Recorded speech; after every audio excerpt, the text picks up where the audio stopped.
بسم اللہ الرحمن الرحیم۔ السلام علیکم ورحمۃ اللہ وبرکاتہ۔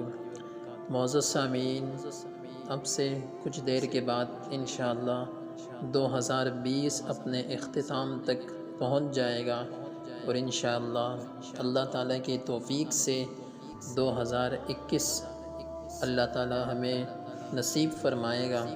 معزز سامعین، 2021 کے حوالے سے آپ کے سامنے ایک وظیفہ آپ کو بتانا تھا کہ جو بھی انسان 2021 میں اور پہلے دن ہی یہ وظیفہ کرتا ہے، اللہ تعالیٰ اس کے دل میں جو بھی جائز حاجات ہوتے ہیں، اللہ تعالیٰ اس وظیفے کے کرنے سے اللہ تعالیٰ اس کے دلوں کے حاجات کو پورا فرما دیتے ہیں۔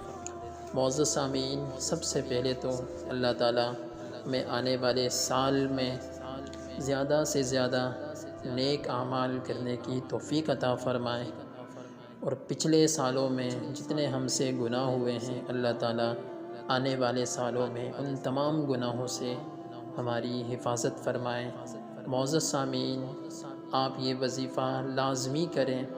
وظیفہ یہ ہے: یا اللہ یا رحمان یا رحیم۔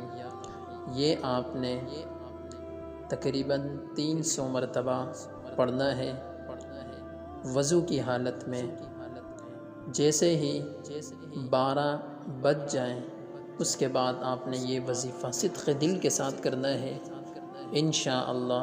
اس کے بعد آپ دعا کریں کہ اللہ تعالیٰ آنے والے سال ہمارے لیے خوشی کا باعث بنے، اور اللہ تعالیٰ ہمارے گناہوں کو معاف فرمائے۔ السلام علیکم ورحمۃ اللہ وبرکاتہ۔